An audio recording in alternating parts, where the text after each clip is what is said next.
When we buy our clothes, we choose our brands for style, price, comfort, and quality. But when you look at the story behind the label, the people making the clothes come into view. They often work in poor conditions, facing limits on their rights and freedoms every day.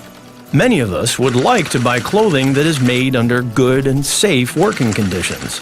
But reliable guarantees are hard to come by in the global apparel industry. One reason is that clothing brands don't usually own their own factories.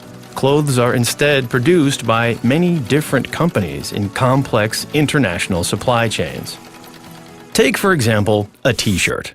Between the person who buys the shirt and the people who make it are a shop, a clothing brand, transportation, agents, and of course the factories where the t-shirt is made.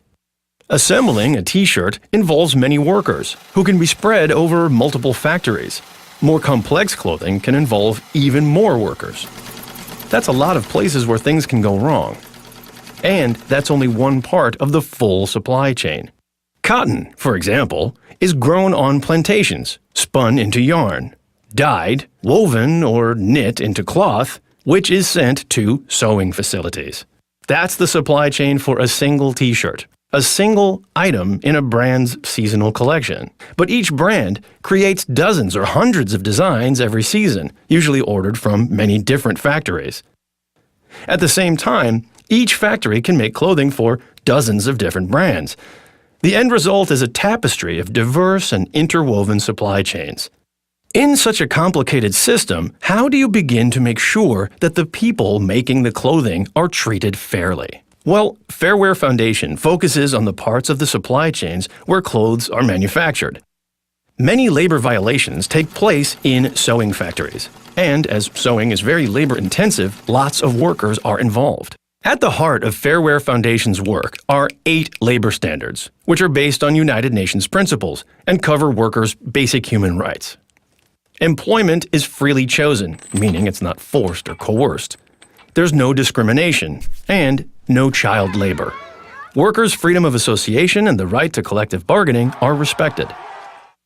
There is payment of a living wage, reasonable hours of work, a safe and healthy working environment, and a legally binding employment relationship, that is, a fair and legal contract. So, how do these standards work in practice? Sometimes it's quite straightforward. For instance, when fire exits are locked to prevent workers from taking breaks or stealing clothes. Locked exits are a clear violation of the health and safety standard, and relatively easy to solve. But in most cases, violations are interlinked, and there are root causes beyond the factory's control. For example, a very common problem is excessive overtime. In many garment factories, people work up to 16 hours a day, 6 or even 7 days a week. That's more than 100 hours a week, sometimes for months at a time. Let's think about what that means. If you work for 16 hours, let's say from 7 in the morning until 11 at night, there's no time for family life or relaxation. There isn't even enough time for sleeping. Long hours also affect the quality of the work, and also the safety of the workers. By far, the most workplace accidents happen during overtime, when workers are tired. So, why do people work this long? Sometimes workers are simply not allowed to go home. Almost always, salaries are so low that, without overtime, workers could not afford a place to live, enough food, and other basic needs. So, despite the fact that excessive overtime is dangerous and reduces the quality of the products, there's huge pressure on factories to deliver clothing fast. Otherwise, they'll lose business and workers will lose their jobs. Brands demand short delivery times. They change their orders at the last minute and pay unreasonably low prices, putting huge pressure on wages and working hours. Style changes and peak seasons mean factories are never sure when the next order will come, so they overbook, another cause of overtime. Unpredictable orders also mean that workers are denied contracts or steady work. So, excessive overtime is connected to wages, contracts, and health and safety, as well as to the way brands do business. Labor standards are connected in many other ways as well. Payment of a living wage is a key issue because it has knock-on effects, for example, on child labor. If parents don't earn enough to live on, guess where the children are likely to head? Probably not to school. Likewise, ensuring that workers can form or join a trade union of their choice and bargain collectively means that they can play a primary role in improving factory conditions. It would be great if we could just tell the factories to shape up, but the reality is that factories cannot fix everything on their own. So, who is responsible for making it fair? Well, the factories do have a crucial role to play. They're the ones employing the workers, but brands also play a big role.